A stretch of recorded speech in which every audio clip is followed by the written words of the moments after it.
நண்பர்களே, இந்த வீடியோல எதை பத்தி பார்க்க போறோம் அப்படின்னு சொல்லிட்டு பாத்தீங்கன்னா, சிபிராஜ் அவர் நடிச்சிருக்கிற படம் தான் 10 ஹவர்ஸ். இந்த படத்துடைய ரிவ்யூ தான் இந்த வீடியோல நம்ம பார்க்க போறோம்.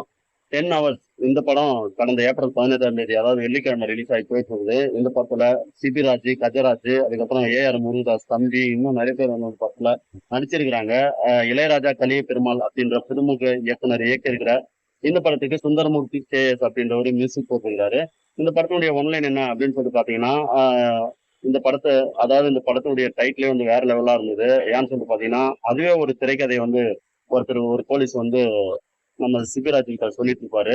ஸோ அது வந்து சூப்பரான ஸ்டோரி. அதையே டெவலப் பண்ணா கூட அது ஒரு படமா எடுக்கக்கூடிய அளவுக்கு அது ஒரு சூப்பரான ஒரு ஸ்டோரி.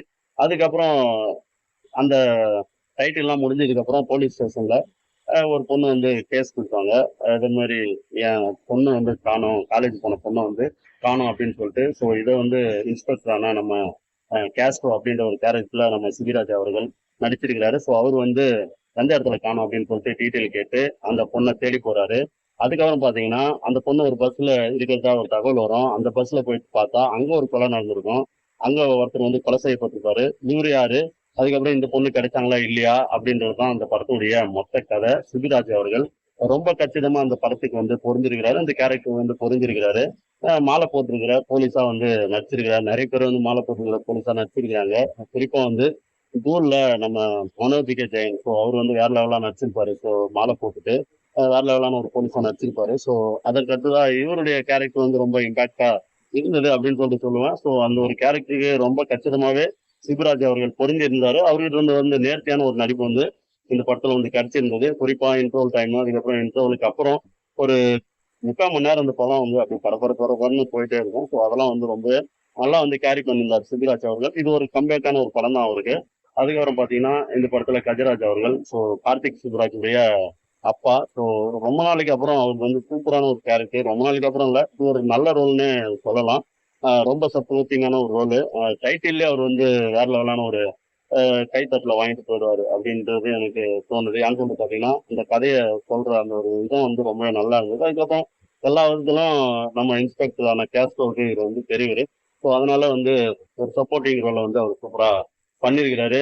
அதே போல ஏஆர் முருகதாசுடைய தம்பி, ஸோ கொஞ்சம் தான் வராரு. ஸோ வந்த வரைக்கும் அவருக்கு என்ன கொடுக்கப்பட்டதோ அதை வந்து பண்ணியிருந்தாரு. இதே போல அந்த படத்துல பஸ் டிரைவரா வருவாங்க. அதுக்கப்புறம் இன்னும் நிறைய பேர் வந்து நடிச்சிருந்தாங்க. ஸோ அவங்கவுங்க என்னென்ன கேரக்டர் கொடுக்கப்பட்டிருந்தோ அதை வந்து ரொம்ப நீட்டாவே பண்ணியிருந்தாங்க. இந்த படம் எப்படி இருக்குது அப்படின்னு சொல்லிட்டு கேட்டீங்கன்னா, இந்த படம் வந்து ஃபர்ஸ்ட் ஹாஃப் வந்து கொஞ்சம் அப்படியே ஸ்லோவா ஆரம்பிச்சு அப்படியே போயிட்டே இருந்தது.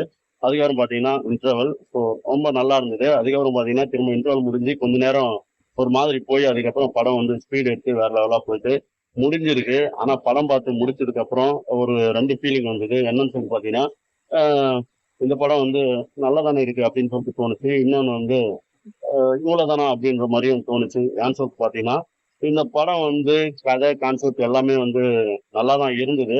ஆனா அதை வந்து எடுத்த மேக்கிங் இருக்குல்ல, ஸோ அது வந்து இன்னும் மிரட்டிருக்கலாம் அப்படின்றது வந்து எனக்கு தோணுச்சு. இன்னும் இதை வந்து ரொம்ப ஷார்ட்டா வந்து அவங்க டூரேஷன் வந்து கட் பண்ணிட்டாங்க. ஏன்னு சொல்லிட்டு பாத்தீங்கன்னா போர் அடிக்குமா அப்படின்ற மாதிரி இவங்க வந்து டூரேஷன் வந்து ரொம்ப வந்து ஷார்ட்டா வந்து பண்ணிருக்காங்க. குறிப்பா வந்து 2 மணி நேரம் தான் படம் ஓடிச்சுன்னு நினைக்கிறேன். அந்த டைமுக்குள்ள நம்மளுக்கு வந்து ஒரு என்டர்டைனிங்கா இருந்தது, அதுல மாற்று கருத்துள்ள. இருந்தாலுமே ஒரு சில சீன்கள் வந்து ரிப்பீட் வருது. இப்போ வந்து அவர் மாலை போட்டிருப்பாரு, அடிக்கடி விபூதி வைக்கிறது. அதுக்கப்புறம் ஒரு ஃபைட் சீன், இப்போ வில்லனை வந்து தேடிட்டே போவாரு.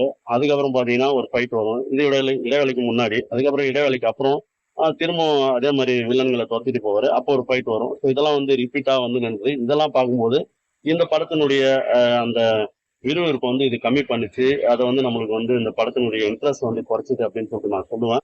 மற்றபடி இதே கதையை இன்னும் வந்து வேற லெவலா மேக் பண்ணிருக்கலாம். இந்த லெவலுக்கான ஒரு படத்துல ஒளிப்பதிவு வந்து கார்த்திக்னு நினைக்கிறேன். ஸோ அவருக்கு என்ன கொடுக்கப்படுதோ அதை வந்து நீட்டா பண்ணியிருந்தாரு. நைட்டு காட்சிகள் எல்லாமே வந்து நல்லா இருந்தது. ஆனா பிரம்மாண்டமா இல்லை அப்படின்றது என்னுடைய ஒரு கருத்தா நான் சொல்றேன். அதே போல லாரன்ஸ் பிக்ஸோட எடிட்டிங் வந்து இந்த படத்துக்கு தேவையான அளவுக்கு இருந்தது. அதுவுமே ரொம்பவே நல்லா இருந்தது.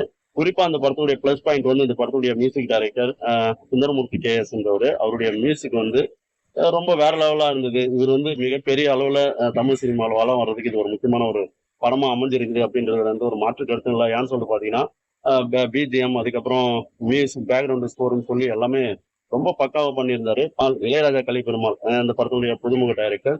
ஒரு நல்ல கதை, நல்ல டைரக்ஷன் பண்ணியிருக்கிறாரு. ஆனா, இத வந்து பிரம்மாண்டமா அவரு பண்ணாருன்னா, அடுத்தடுத்த படத்துல இவரு வேற லெவலான முன்னணி இயக்குனரா வர்றதுக்கு அதிக வாய்ப்பு.